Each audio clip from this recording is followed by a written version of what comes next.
नमस्कार दोस्तों, मैं आपके साथ आ चुका हूँ एक और नई गाइडेंस बाय केशव की एक नई मोटिवेशनल वीडियो में। तो चलिए आज की छोटी कहानी शुरू करते हैं। एक शहर में एक आदमी रहता था। वो अपनी नौकरी से रिटायर हो चुका था। वो लगभग अपनी नौकरी से रिटायर होने के बाद अपनी जीवन को आराम से जीने के लिए वो एक 400 गज का मकान ले लेता है, जिसके पीछे एक आम का बगीचा भी था। क्योंकि उसकी पत्नी को आम खाना पसंद था तो उसने ये वाला घर फाइनल कर लिया। तो जैसे ही उसने ये घर लिया, उसके कुछ दोस्त कहने लगे कि तुम इस घर का एक बारी वास्तु चेक करवा लो, क्या पता इसमें कोई गड़बड़ हो और तुम इसे ठीक करा लेना, जिसकी वजह से तुम हमेशा खुश रहोगे। तो वो अपने दोस्तों की बात मानकर मुंबई से एक वास्तु एक्सपर्ट को बुला लेता है। वास्तु एक्सपर्ट को वो जैसे ही एयरपोर्ट पे लेने जाता है, तो जैसे ही वास्तु एक्सपर्ट उसे दिखता है तो वो उसे गाड़ी में बिठाकर घर वापस आ रहा था। तो वो रास्ते से कोई उसकी गाड़ी पीछे से ओवरटेक कर लेता है, जिसके बाद वो वास्तु वाला कहता है कि आपने इसे ओवरटेक करने क्यों दिया। तो वो व्यक्ति जवाब देता है, क्या पता इसको हमसे ज़्यादा जल्दी हो, हमें तो कोई जल्दी नहीं है, क्या पता ये मुझसे ज़्यादा कोई बड़ी परेशानी में हो जिसकी वजह से इसे जाना ज़रूरी हो, तो इसलिए मैंने इसे ओवरटेक करने दिया। और आगे जाकर जब ग्रीन लाइट आई, मतलब कि सिग्नल आया, तो वहाँ पर दो बच्चे भाग रहे थे, जिसके बाद पहला बच्चा भागता भागता रोड क्रॉस कर रहा था। तो वो व्यक्ति देखकर अपनी कार को रोक देता है, बल्कि ग्रीन लाइट हो चुकी थी फिर भी वो व्यक्ति रुका हुआ था।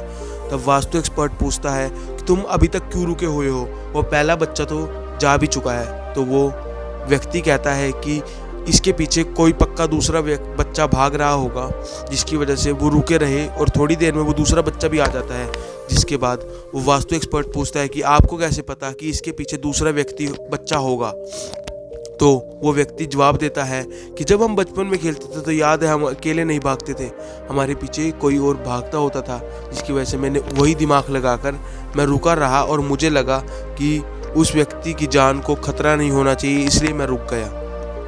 फिर जैसे ही वो वास्तु एक्सपर्ट को लेकर अपने घर पर पहुंचा, तो वो देखता है कि जैसे ही वो गाड़ी से उतरा तो पीछे से पंछियों का झुंड उड़कर आ रहा था, जो आम का बगीचा था।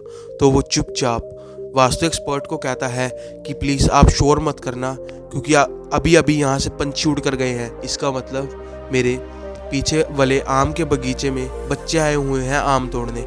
अगर जो मैं शोर मचाकर जाता हूँ तो वो बच्चे भाग जाएंगे कि आम के बगीचे का मालिक आ गया, और वो आराम से आम भी नहीं खा पाएंगे।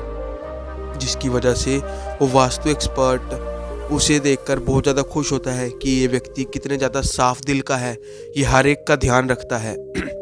तो वो व्यक्ति वास्तु एक्सपर्ट को कहता है, तो चलिए घर का वास्तु एक बारी कर लेते हैं। तो वास्तु एक्सपर्ट कहता है कि आपको किसी भी वास्तु की ज़रूरत नहीं है। तब वो व्यक्ति पूछता है, ऐसा आपने क्यों कहा?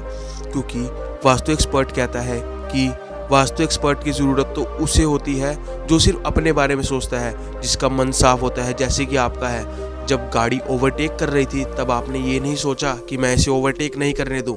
जब सिग्नल पर बच्चा भाग रहा था तो आपने उसके लिए इंतज़ार करा। जब यहाँ पर घर पर बच्चे डर ना जाएं इसलिए आप गाड़ी से आराम से उतरे। यही सब एक व्यक्ति की गुण होती है। तो जो दूसरों के लिए काम करता है, दूसरों की खुशी के लिए काम करता है, भगवान उसे कैसे दुखी रख सकते हैं। तो आपको घर में किसी भी वास्तु की ज़रूरत नहीं है, आपके घर में हमेशा खुशहाली रहेगी, क्योंकि आप हमेशा दूसरों के बारे में सोच कर चलते हो। तो गाइस ये ऐसी ही मोटिवेशनल वीडियो समाप्त हो जाती है। तो गाइस कैसी लगी आपको ये स्टोरी? अगर जो आपको इस स्टोरी से कुछ नया जानने को मिला तो हमारे चैनल को सब्सक्राइब और पेज को फॉलो जरूर कीजिए, क्योंकि हम आपके लिए डेली एक ऐसी वीडियो लाते रहते हैं। धन्यवाद।